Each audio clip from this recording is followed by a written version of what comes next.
que Wilson ya dijo muchas cosas antes de que pase aquí adelante.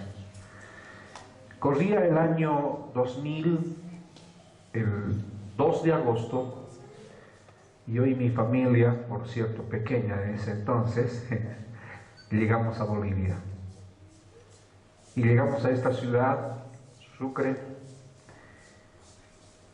y llegamos con el deseo de hacer lo que Dios quería que hiciéramos. No teníamos en nuestra mente ni siquiera imaginado lo que Dios haría en sí. Han pasado desde ese entonces 12 años y algunos meses más. Llegué con la edad de 34 años, hoy tengo 46.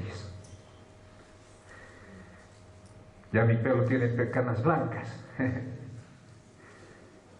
Y han sido 12 años de mucha bendición. Yo doy gracias a Dios porque en su voluntad queremos andar y en Él queremos seguir sirviendo al Señor. Hermanos, ha sido interesante ver lo que Dios hace con vidas. Y creo que cuando tenemos que compartir la palabra de Dios como ahora, necesitamos siempre recordar lo que Dios había estado diciendo desde muchos años antes. Fue así en nuestras vidas también, y sé que así va a ser también en la vida de cada uno de ustedes. Queridos hermanos, cuando me ausenté de aquí, ahora ya no recuerdo qué año me fui, Wilson, recuerda conmigo, 2005. Yo tenía pensado que iba a ir por 2 años y volver después aquí a Sucre otra vez. Bueno, el Señor nos tuvo 7 años en Cochabamba. Otra escuela, otra etapa, distintas cosas. Pero ahora, siempre en nuestro corazón estaba el volver a Sucre y verles a ustedes, crecer junto a ustedes. Pero Dios tenía otros planes con otra iglesia que gracias al Señor está creciendo grandemente. Pero cuando está a punto de comenzar lo mejor, Dios cambia la dirección. Y quiero informarles, hermanos, en esta primera reunión, antes de poder meditar en la palabra del Señor, que vamos a estar en Buenos Aires. Ya el 7 de marzo parto para allá. Mi familia ya está allí para encarar un ministerio un poco más grande que el que hemos estado haciendo. Estaremos a cargo de la radio 730 AM con una audiencia potencial de 20 millones de personas. Para que ustedes tengan una idea, todas las radios de Bolivia, de BBN, llegan con audiencia potencial de 7 millones. Lo que vamos a estar haciendo es llegar a 3 veces más de la audiencia potencial que tienen todas las radios en Bolivia. Así que, hermanos, estamos con este desafío por delante. Yo sé que ustedes siempre han estado orando por nosotros. Y gracias, hermanos, porque sé que ustedes han estado haciendo mucho para nuestras vidas también. Por eso, cuando me contacté con Wilson y con Moisés, estaba siempre en mi corazón venir antes de partir, para compartir con ustedes un tiempo y despedirme también de ustedes.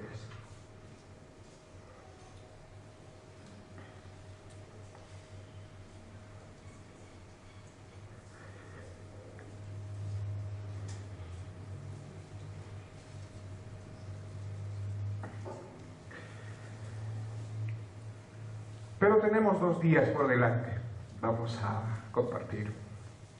Así que, hermanos, vamos a abrir nuestras Biblias, por favor. Allí en la carta a los Efesios, en el capítulo 6, tomaremos un versículo de esta carta y comenzaremos con un tema que es el servicio, pero notaremos algunos asuntos especiales antes de hablar del servicio. Hablaremos un poco acerca del compromiso, para que después, enfocados en el servicio, veamos si realmente nuestro servicio es fructífero, si sabemos lo que estamos haciendo o no.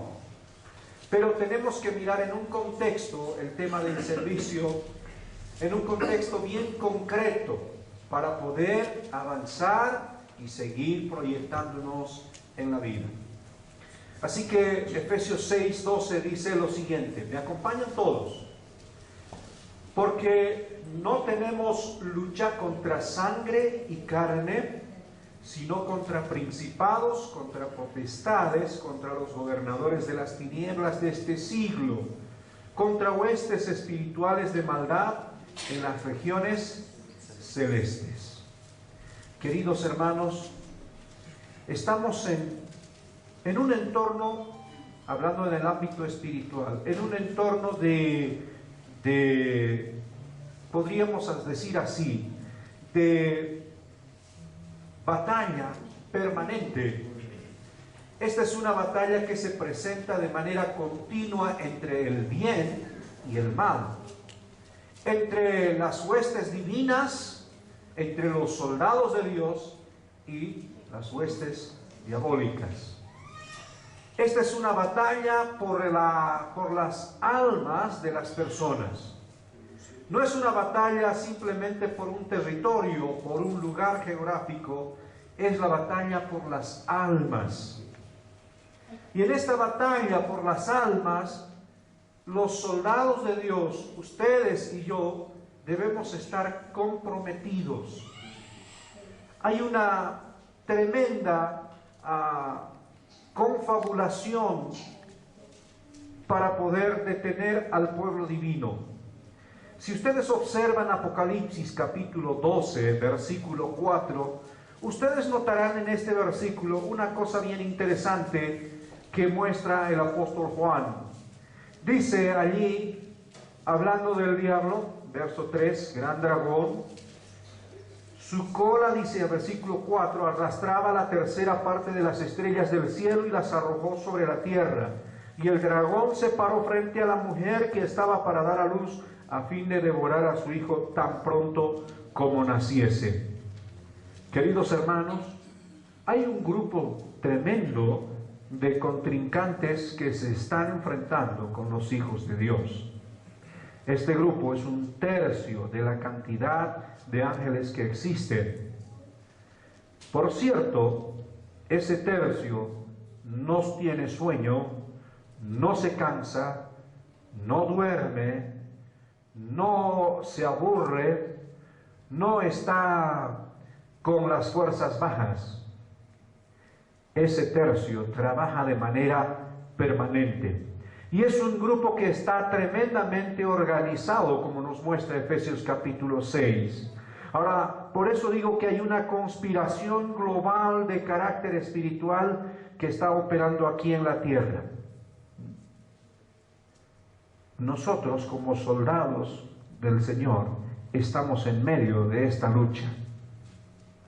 Estamos como aquellos que tienen que invadir un territorio ajeno, un territorio en el cual el enemigo plantará su trinchera y no permitirá jamás, con todas sus fuerzas luchará y batallará para que tú y yo no avancemos. Por eso podemos ver a veces a muchos cristianos que han perdido el objetivo de sus vidas. Su compromiso con la causa de Cristo no es real, es superficial. Su compromiso con lo que Dios quiere hacer en este mundo es limitado. porque su mirada, su atención, su corazón y su mente está distraído en otros asuntos que no atañen, que no son parte de lo que Dios quiere hacer. Y espero que tú no seas uno de ellos, porque Dios demanda un compromiso para poder hacer esta labor. Ahora, nuestros frentes de lucha son variados. Quiero mencionar algunos rápidamente.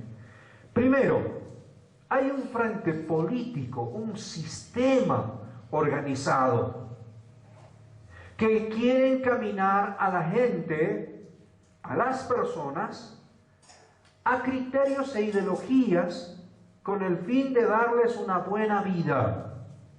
Pero todo este sistema no va a hacer que esta persona llegue al cielo. Le motivará, le hará alegrarse con muchas cosas en este mundo, pero cuando termine su vida aquí, esa persona se irá al infierno. Hay un frente político. En muchos países el cristianismo es rechazado de manera total. Ahora, hay otro frente que es el frente educativo.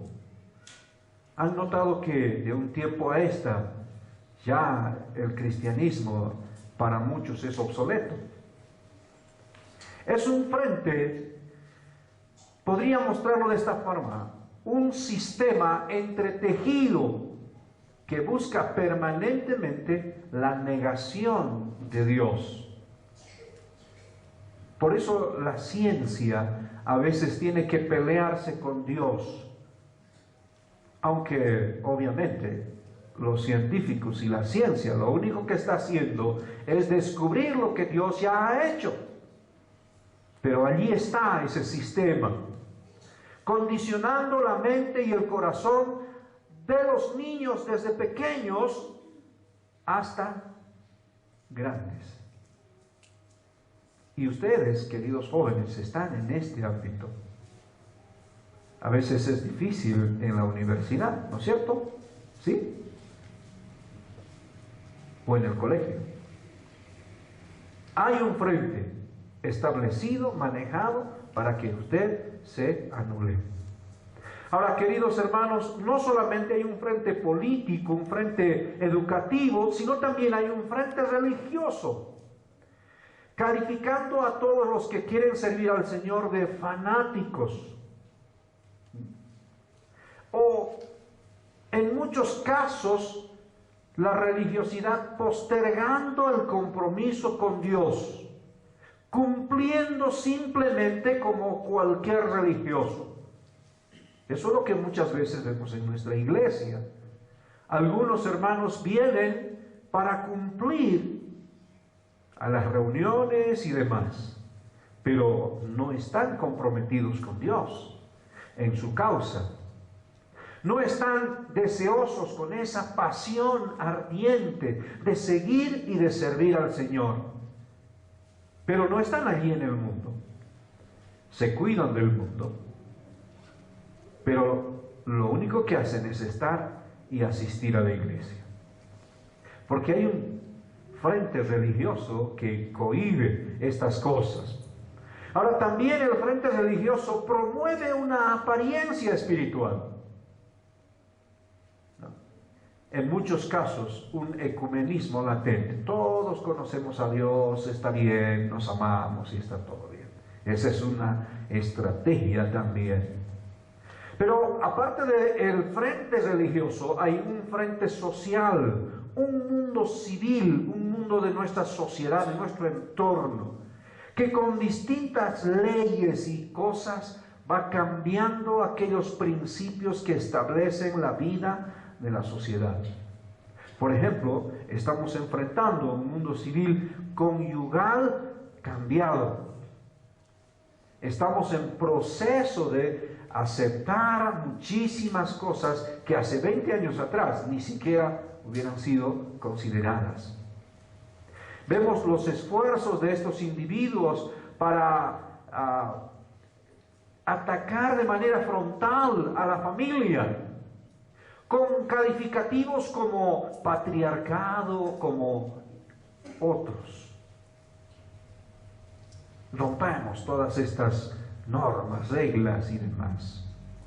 Son frentes que se nos presentan a los cristianos en esta conspiración global. Pero hay un frente más. Es el frente comercial. ¿Han notado ustedes que este frente es sorprendente porque nos motiva, nos alienta, nos impulsa y en muchos casos nos manipula para entrar en el ámbito del consumismo fuerte? Tú lo necesitas, tú debes tenerlo, ¿no? Y a veces tenemos en la casa tantas cosas que nunca lo hemos utilizado, o si lo utilizamos una vez cada ciertos meses. ¿Han notado? Yo viendo todas estas cosas en mi casa, cuando estoy juntando y mirando las cosas que habíamos comprado, encontré cosas que creo que nunca las hemos usado. Entonces, queridos hermanos, hay una búsqueda vertiginosa de todas estas cosas. Algunos están tras de las posesiones y del dinero. Ahora, el dinero bien puede ser tu siervo si sabes manejarlo, pero si tú no lo manejas, él puede ser tu amo y tú su esclavo. Ese es el asunto, queridos hermanos. Por eso, cuando hablamos de servir al Señor, Dios demanda un compromiso serio. Y yo quisiera en esta noche ver algunas evidencias del compromiso. Y a la luz de estas evidencias, revisar nuestras vidas, nuestros corazones, para ver si estas evidencias son latentes. Son evidencias que muestran nuestro compromiso con la causa de Cristo. Son evidencias que mostrarán en qué nivel estás comprometido con Dios. Porque hay un frente tremendo, una confabulación global, mundial, para anular a cada cristiano en su acción. Así que vamos a mirar rápidamente la primera evidencia. ¿Cuál es la primera evidencia de un hombre o una mujer que está comprometido con Dios? Es que de verdad haya nacido de nuevo. Es decir, la primera evidencia es el nacimiento espiritual. Ahora, ¿por qué tengo que hablar del nacimiento espiritual? Porque hay un frente religioso que ha insertado en medio de la iglesia tantos conceptos que muchos de nosotros hemos perdido la noción de lo que es el Evangelio mismo. Ahora, obviamente el Señor Jesús habló del mensaje del Evangelio y lo hizo en muchas oportunidades, con muchas personas. Y una de ellas fue Nicodemo. Acompáñame a Juan 3. En Juan 3:3, el Señor le dijo así a Nicodemo. Respondió Jesús y le dijo: de cierto te digo que el que no naciere de nuevo, ¿qué le dice? No puede ver el reino de Dios.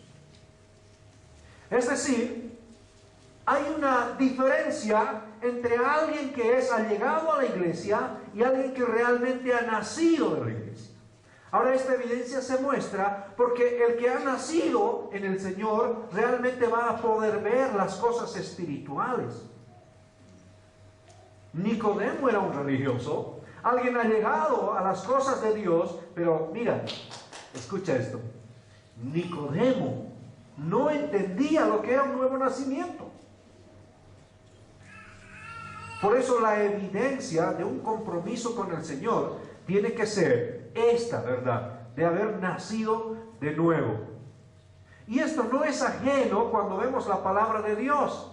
Miren, por favor, vamos a mirar en el libro de los Hechos y revisar a la iglesia primitiva, a la iglesia primera, para ver cómo se evidenciaba este nacimiento espiritual. Observen capítulo 2, versículo 41. Dice: así que los que recibieron su palabra, ¿qué dice ahora? Fueron bautizados y se añadieron aquel día como 3,000 personas. Versículo 47, alabando a Dios y teniendo favor con todo el pueblo, y el Señor añadía cada día a la iglesia los que habían de ser salvos. Capítulo 4, versículo 4, dice, pero muchos de los que habían oído la palabra creyeron, y el número de los varones era como 5,000. Capítulo 5, versículo 4, dice la Escritura, reteniéndola no se te quedaba, dice, 6, 4, que dije 5, 14, perdón, dice la Escritura, y los que creían en el Señor aumentaban más, gran número, así de hombres como de mujeres. Capítulo 6, versículo 7. Y crecía la palabra del Señor y el número de los discípulos se multiplicaba grandemente en Jerusalén. También muchos de los sacerdotes obedecían a la fe. Capítulo 11, versículo 21. ¿Qué dice la palabra del Señor allí? Dice, y la mano del Señor estaba con ellos y gran número creyó y se convirtió al Señor. Verso 24. Porque era varón bueno y lleno del Espíritu Santo y de fe, dice hablando de Bernabé, y una gran multitud fue agregada al Señor. Capítulo 16, versículo 5. ¿Qué dice la Escritura allí? Dice, así que las iglesias serán confirmadas en la fe. ¿Y qué dice? Y aumentaban el número. Ahora, queridos hermanos, ¿por qué aumentaban? Porque estos hermanos estaban comprometidos con Dios. De verdad habían nacido de nuevo y tomaron el cristianismo, el predicar la palabra de Dios, el servir a Dios como parte de su vida, como parte de mostrar que realmente habían nacido de nuevo. Es como el viejo dicho, tú no puedes pedir peras al horno, ¿verdad? Muchas veces pedimos compromiso a muchos y a veces no encontramos eso. Y a veces hay que preguntarse si de verdad han nacido de nuevo. Porque no se compromete con la causa de Dios, no se compromete con la santidad, no se compromete con su vida en cambios, no se compromete con las cosas divinas. Entonces, ¿dónde está su corazón? Este es el asunto. A veces vemos personas que no se comprometen para nada con Dios. Habría que preguntar si realmente son cristianos. ¿Por qué les digo esto, hermanos? Porque la vida religiosa no salva. No salva. Tenemos un ejemplo concreto, por ejemplo a Judas. Si ustedes observan Juan capítulo 17, versículo 12, encontramos aquí una declaración acerca de este hombre. El Señor Jesús dijo así: cuando estaba con ellos en el mundo, dice orando, yo los guardaba en tu nombre, a los que me diste, yo los guardé, y ninguno de ellos se perdió, sino ¿quién? El hijo de perdición, para que se cumpliese las Escrituras. ¿Cuál es el calificativo para Judas? El hijo de perdición. Ahora observa bien, ¿Judas estuvo con Cristo? ¿Sí o no? ¿Cuántos años? 3 años, por lo menos. ¿Participó del ministerio del Señor? ¿Sí? ¿Vio lo que Dios hizo? Sí. ¿Observó las cosas que Dios hacía? Y mucho más que eso. ¿Sabían ustedes que Judas era el tesorero del grupo, verdad? Era, como decíamos aquí, ¿cómo decimos? El que recaudaba las ofrendas. Tenía ministerio Judas. Pero lo triste de ello, este era hijo de perdición y sustraía, sacaba de la plata que tenían ellos. Ahora, interesante, la vida religiosa de Judas no lo salvó. Ahora, a veces podemos tener un lindo encuentro social en la iglesia. Y déjenme decirles que las actividades que podamos hacer como actividades sociales nos van a salvar. No van a salvar.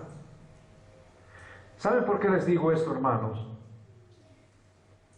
Porque podemos tener un lindo tiempo de comunión, de actividad social, pero nunca haber nacido de nuevo. Por eso el encuentro social de la iglesia no salva. La vida religiosa no salva. Queridos hermanos, si tenemos que pedir un compromiso, un llamado de los que quieren escuchar al Señor para estar en el servicio pleno, son aquellos que han nacido de nuevo los que van a escuchar, porque estos son sus hijos, estos son los que van a estar sumándose a la causa de Dios. ¿Ven? Qué importante es el nacimiento espiritual. Y quizás tenga que hacer esta pregunta. ¿Tú recuerdas el momento en que naciste de nuevo? ¿Tienes en tu mente ese momento especial en el que pudiste decirle al Señor, entra en mi vida, Señor, sé mi Salvador? ¿Recuerdas? Porque posiblemente muchas de las cosas no pasan en tu vida, de las cosas espirituales, porque quizás no tienes eso en tu vida, un nacimiento espiritual real. Quizás estás allegado a la iglesia porque, es linda, me gusta, o porque hay actividades y está bien, porque hay cosas lindas, puede ser. No, porque son gente sana, puede ser, pero haber nacido de nuevo es otro asunto. Así que esta noche quiero yo también hacerles pensar un poquito, reflexionar. ¿He nacido de nuevo? ¿Cuándo fue ese momento? Y allí tendrá que haber una evidencia concreta. Por eso no podemos pedir un compromiso con el servicio, con la obra de Dios, a las personas que no han nacido de nuevo. Porque no nos van a dar lo que pide el Señor. Porque no se van a comprometer con la causa de Cristo. Porque ellos mismos no lo han vivido. Por eso es importante el nuevo nacimiento. Y es una evidencia. Ahora hay una segunda evidencia que va a marcar el compromiso. ¿Cuál es esta segunda evidencia? Es la comunión con Dios y con los hermanos. Ahora, ¿por qué digo esta? Es una evidencia. Ahora, es interesante ver cómo nos tratamos en el templo, ¿verdad? Aquí adentro, aquí en el salón. Hemos cantado, mi gozo es grande al verte. Nos agarramos de la mano, nos abrazamos. Qué bien que has venido, todo lindo.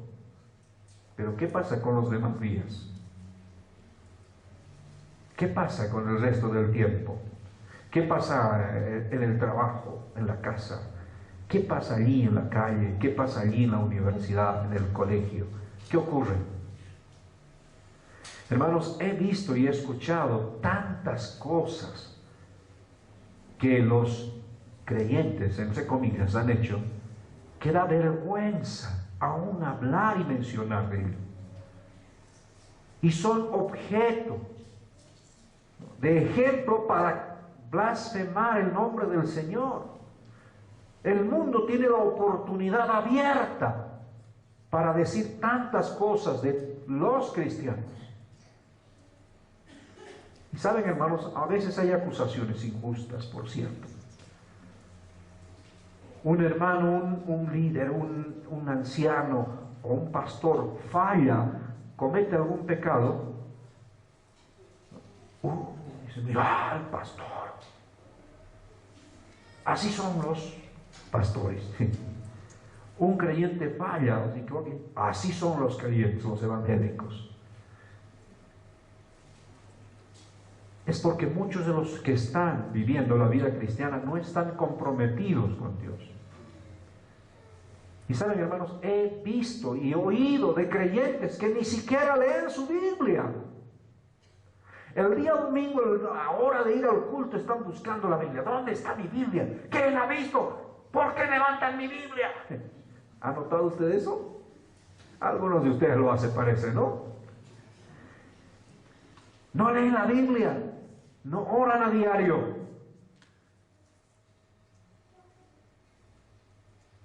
Pero no es así con los creyentes verdaderos.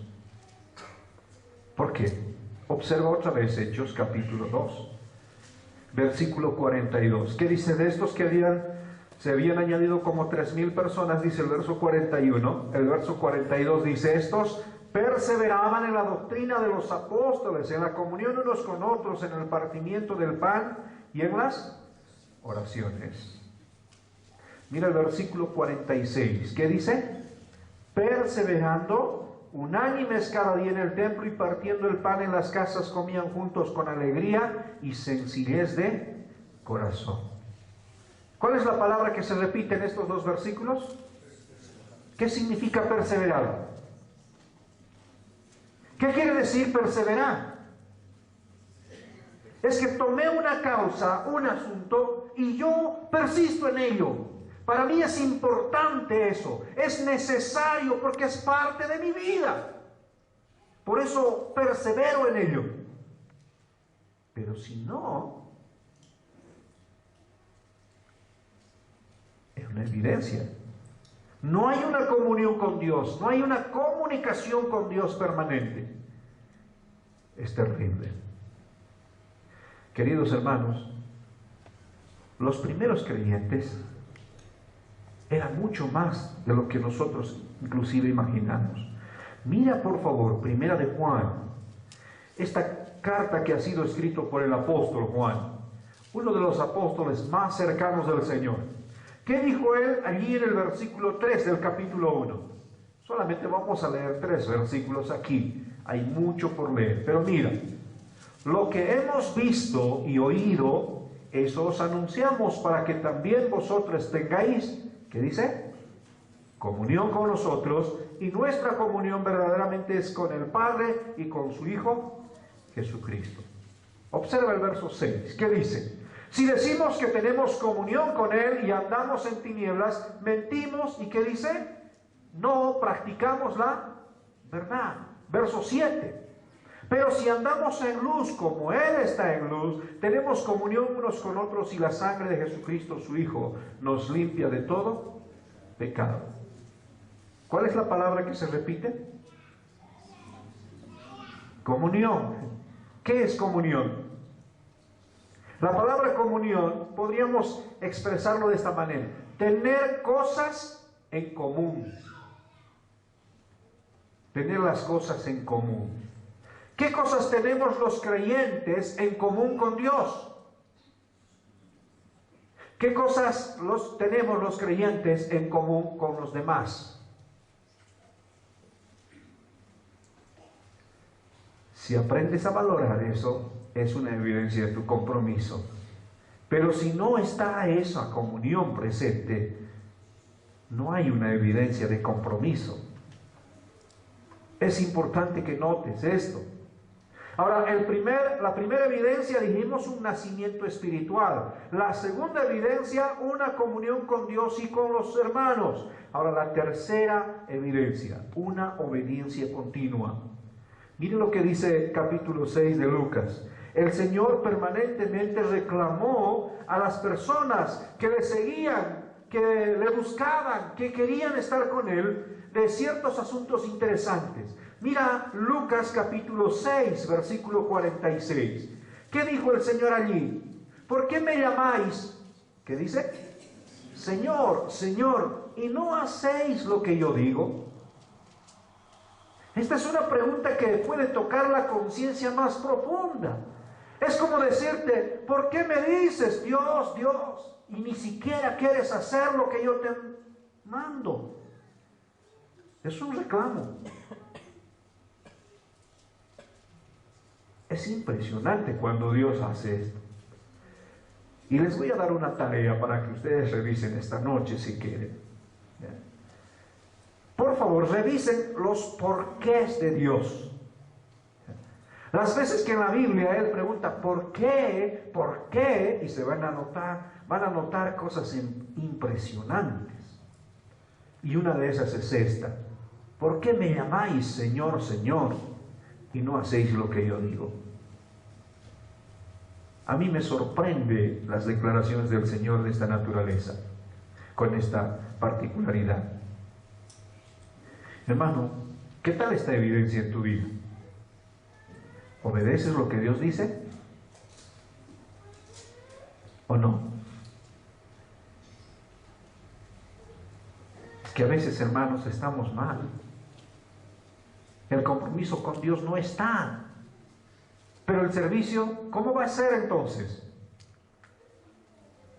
¿Saben, hermanos? Miren por favor, Primera de Juan capítulo 2, versículo 3 al 6. Aquí encontraremos algunas evidencias interesantes.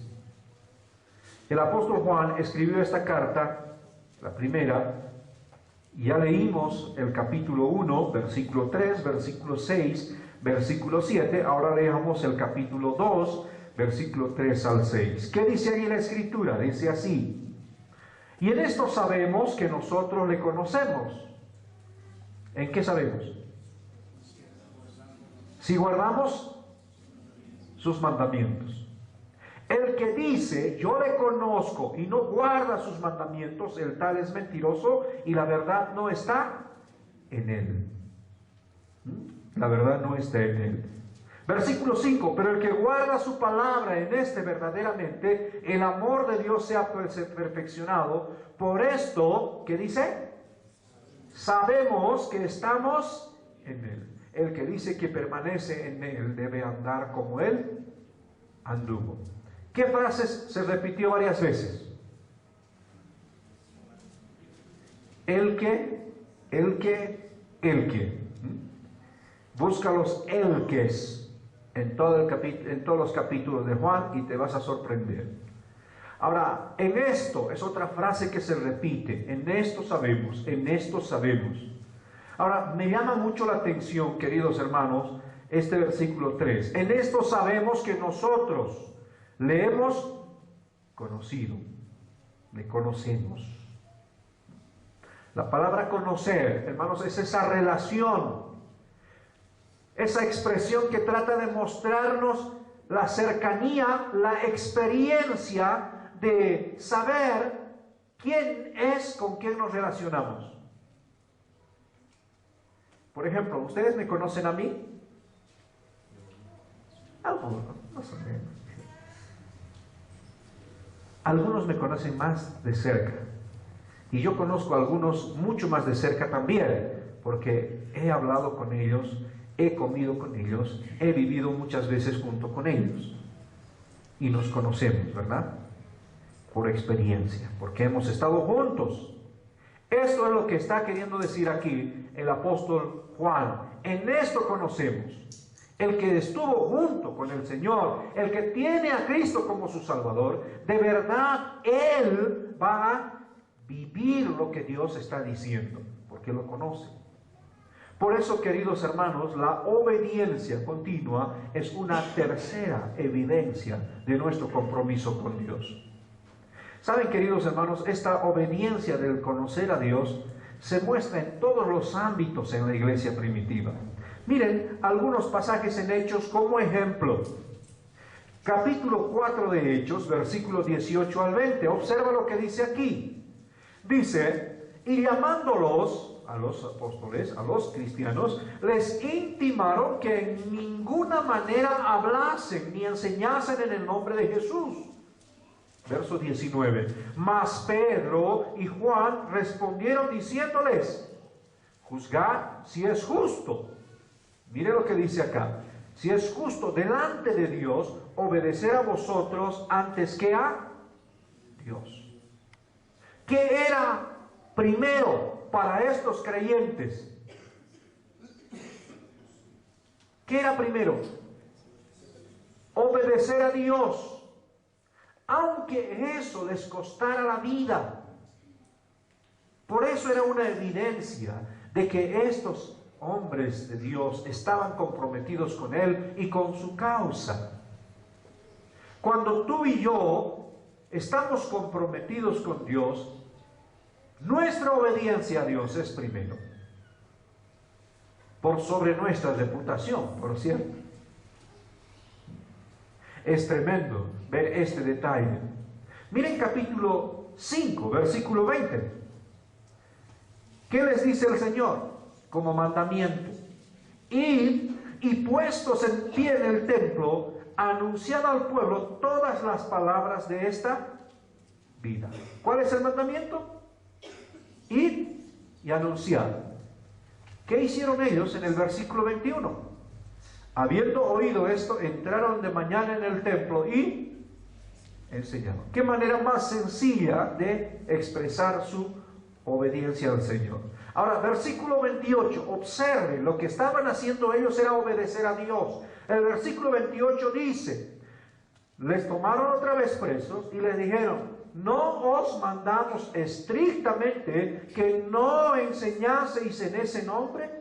Y ahora habéis llenado a Jerusalén de vuestra doctrina y queréis echar sobre nosotros la sangre de este hombre. ¿Qué les respondieron? Versículo 29. Respondiendo Pedro y los apóstoles dijeron, ¿cuál fue su respuesta, hermanos? Es necesario obedecer a Dios antes que a los hombres. Esa es una evidencia de que estamos comprometidos con el Señor.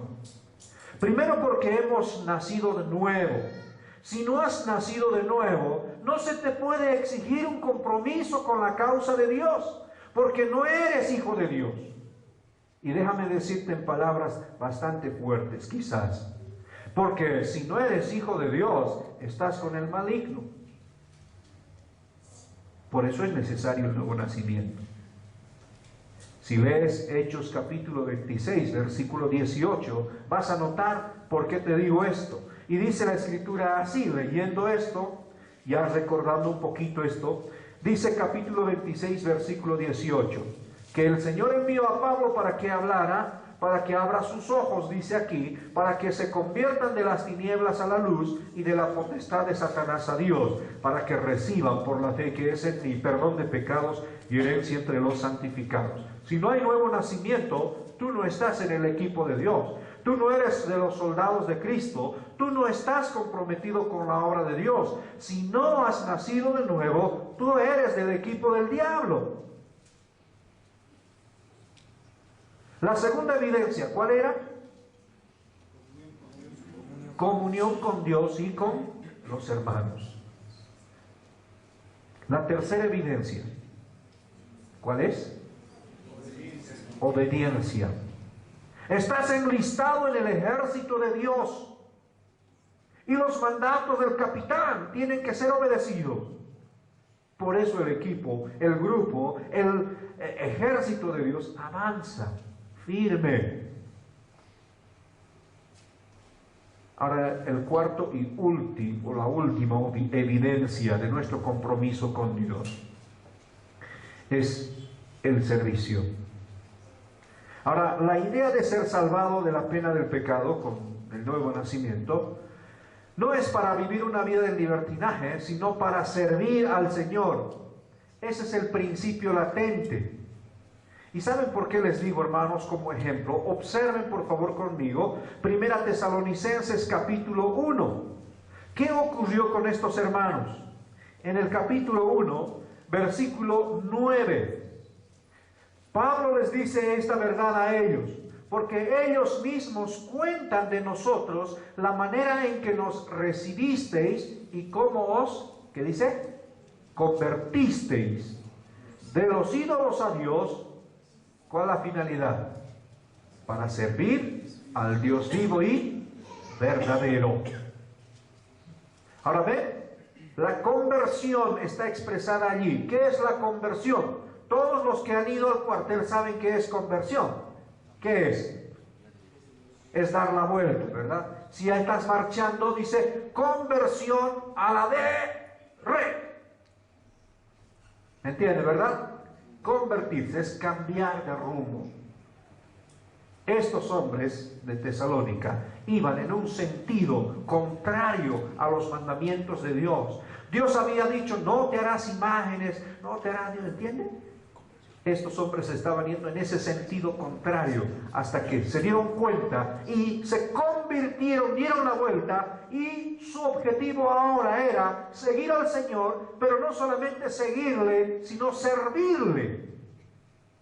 porque supieron y sabían por experiencia propia quién era ese Dios. No era el Dios muerto como ese ídolo, sino era el Dios vivo y era el Dios verdadero. Ahora ven, dos términos que describen a Dios: vivo y verdadero. A veces servimos a un Dios muerto, como algunos lo hacen. El Dios vivo y verdadero quiere comunicarse, quiere interactuar, quiere escucharte, quiere que le escuches. Por eso es vivo y es verdadero. Si ustedes observan capítulo 5 de esta carta,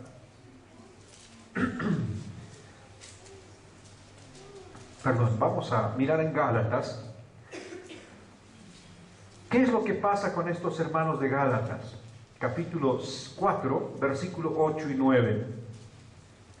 Aquí hay otra experiencia de estos hermanos. Dice: ciertamente en otro tiempo, no conociendo a Dios, servíais a los que por naturaleza no son dioses, mas ahora conociendo a Dios, o más bien siendo conocidos por Dios, ¿cómo es que os volvéis de nuevo a los débiles y pobres rudimentos a los cuales os queréis volver a esclavizar? Esta era una demanda. Si en verdad has conocido a Dios, ¿cómo es que quieres cambiar las cosas? A veces ocurre eso en nuestras vidas. Conocemos a Dios, hemos vivido esta experiencia, pero hoy no la vivimos. Nuestro servicio no está presente, no es latente, no es activo. Y otras cosas están perturbando nuestra mente y nuestro corazón para no seguir ni servir al Señor. Por eso esta evidencia es interesante, la cuarta, que es el servicio. Ahora, miren conmigo un pasaje más interesante en Hebreos capítulo 6, versículo 10.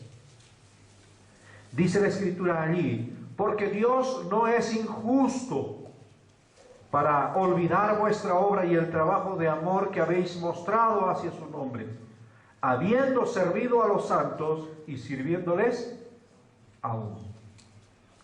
Este es un pasaje que alienta el corazón de los que se disponen a servir al Señor. ¿Creen que Dios olvida todo lo que haces? ¿O por qué crees que Dios va a darte el premio en el futuro, cuando llegues a su presencia? Esas coronas que Dios tiene preparado son porque has servido. Pero si no has estado sirviendo, ¿qué va a pasar? Por eso el compromiso con Dios se ve por esta cuarta evidencia, que es el servicio. Ahora miren el aliento que les da en Hebreos, versos 11 y 12. Pero deseamos que cada uno de vosotros muestre la misma solicitud hasta el fin, para plena certeza de la esperanza, a fin de que no os hagáis, ¿qué dice? Esa es una palabra fuerte. A fin de que no os hagáis perezosos, sino imitadores de aquellos que por la fe y la paciencia heredan las promesas. ¿Cuál es el peligro, queridos hermanos? La pereza. La pereza espiritual. Cuando eres perezoso, en el ámbito natural, no quieres ni levantarte, ¿verdad? 8 de la mañana, sigue, 10 minutitos más. Ya son 8:30. 10 minutitos más, 9. Ya, 10 a 9, bueno, levantaremos. 10 de la mañana, ¿no? 11 de la mañana. Y perdiste 4 horas. Y en la última hora quieres hacer todo lo que tenías planificado hacer en la mañana. Eso se llama pereza. No quieres ser activo en las cosas de Dios. Por eso el servicio es importante. Es la muestra, es la evidencia de que estás activo. Pero eso es para alentarte también lo que Dios va a estar dándonos en el futuro. Ahora, quiero concluir esta primera parte que estamos viendo como una introducción acerca de nuestro compromiso. Hemos visto algunas evidencias, ¿verdad? Evidencias de que estamos comprometidos con Dios. Ahora sí, les toca el examen. ¿Cuál es la primera evidencia, hermanos? Ser salvo. Haber nacido de nuevo. ¿Has nacido de nuevo de verdad? Buena pregunta para que medites esta noche. La segunda evidencia, ver las hermanas. ¿Cuál es la segunda evidencia? Comunión con Dios y con los hermanos. ¿Cómo estás en la comunión con Dios y con los hermanos? ¿Está hablando Dios a tu vida cada día, cada mañana, cada noche? ¿Estás en buena relación con los hermanos de la iglesia?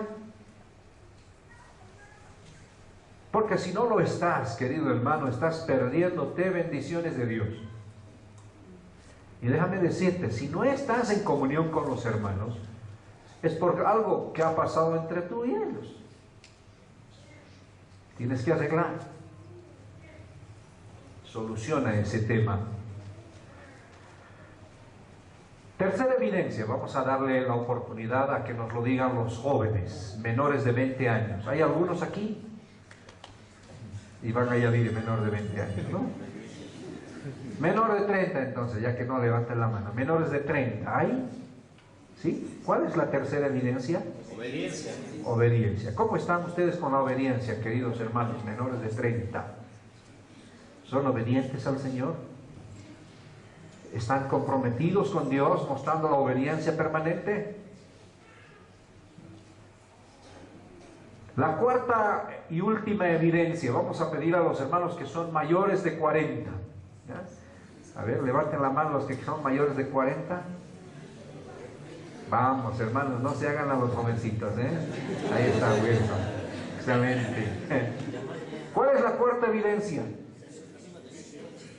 Servicio. Servicio. Por eso a veces hay himnos que nos alientan, como ese himno que dice: he de ir sin ningún fruto. ¿Se acuerdan, verdad? ¿Qué número es en nuestros himnarios? 410. Si no te veo servir, ¿qué tengo que pensar? Que no estás comprometido con Dios, que Dios no está en tu lista en primer lugar, que hay otras cosas que están en primer lugar. Y si esa es una muestra de ello, tengo que pensar seriamente, porque quizás también tu comunión está comprometido, y quizás tal vez no seas creyente. Porque a veces, hermanos, queremos pedir que los hermanos sirvan. A veces me pasa a mí, soy todavía, bueno, ya estoy a punto de dejar, pero soy el anciano de una iglesia allí en Argentina, digo, en Cochabamba, en la Argentina, no sé si lo seré, pero, hermanos, a veces dicen: hermanos, tenemos que trabajar y servir.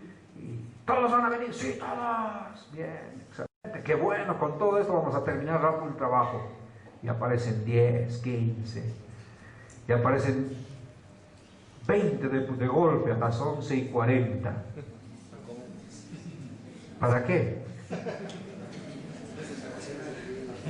Comenzamos a trabajar a las 2 de la tarde y trabajan hasta las 2:20. Después, cuando ves, ya no hay nadie. ¿No? ¿Qué ocurre? No están comprometidos con Dios. ¿Y saben qué, hermanos? ¿Cómo se muestra esto? De una forma muy sencilla. Y ustedes, por favor, observen. La iglesia tiene que ser viva, dinámica, ¿verdad? Sí. Si tú hicieras aquí una actividad donde vas a regalar cosas, ¿cuánta gente estaría aquí?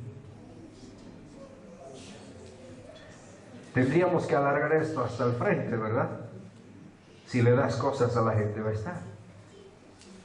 Pero ellos no están comprometidos con las cosas de Dios. Pero si tú le dices: bueno, vamos a reunirnos aquí porque vamos a repartir trabajo, ¿cuántos van a estar? Solo los que están comprometidos y dispuestos a servir. Revisa, ¿has estado presente en todas las veces que han llamado para servir? Esa es la evidencia de que estamos comprometidos con Dios. El servicio es determinante, es una muestra de que eres hijo de Dios, de que estás en la causa de Cristo. Observa bien tu vida y la mía también. Yo hago esta evaluación permanente. ¿Por qué lo hago, hermanos? Porque no quiero quedarme. No quiero que la pereza me gane. No quiero dar lo mejor de mis años para servir al Señor. De manera que cuando yo parta de este mundo, quizás no habré logrado muchas cosas aquí. Pero qué mansión que recibiré de las manos del Señor allí. ¿No es cierto? ¿Qué es lo mejor? El Señor dijo claramente, ¿no? Donde está tu tesoro, ¿qué dijo? Allí está tu corazón. Recuerda, el servicio tiene como fundamento, como base, el compromiso con las cosas de Dios. Si no estás comprometido con Dios, va a ser difícil ver tu servicio. Pero si estás comprometido con Dios, vas a estar en el frente de la batalla. Y concluyo con esto. ¿Se acuerdan que dije al principio que hay una confabulación global, mundial, que quiere anularte, que quiere que tú no seas parte de ese ejército, o seas parte del ejército pero un soldado perezoso? En todos los frentes que hemos compartido está esa lucha para que tú no seas efectivo, no seas el soldado que debe ser el soldado de Cristo, sino un soldado flojo, un soldado perezoso. ¿No? De acuerdo a la gente de los soldados que estaban en el cuartel, en la colimba, esos chachones, ¿no? Esos que se escapaban en la noche, esos que, ¿no?, que se venían borrachos, esos que, ¿no?, que hacían castigar a todo el resto, porque eran individuos no comprometidos con él. Y si el enemigo atacaba en esa oportunidad, ¿qué pasaría con el ejército ese? Centinelas que se dormían. ¿Has notado alguna vez? ¿Has escuchado de alguno? Estaba el centinela y se quedó dormido y le sacaron el arma. Y después a correr por el patio del cuartel cargado una goma toda la noche, como castigo. ¿Por qué? Porque no tomó en serio su compromiso. De él dependía la vida de todo el resto. Y a veces estamos en esta situación, pero nuestro compromiso se ve por esas evidencias. ¿Estás comprometido con Dios, hermano, hermana? Si estás comprometido con Dios, Sucre ya debería estar temblando. Pero a veces no pasa eso. Porque estamos comprometidos aquí, pero afuera no. Prefiero que seamos comprometidos aún afuera y que seamos de los que hacen huella, hacen sentir, impactan a los demás, porque estamos comprometidos con Dios. Dios mediante, mañana seguimos con este tema, ¿verdad? Mañana, queridos hermanos, vamos a seguir hablando acerca del tema del servicio. Que el Señor les bendiga, hermanos. Gracias. Amén.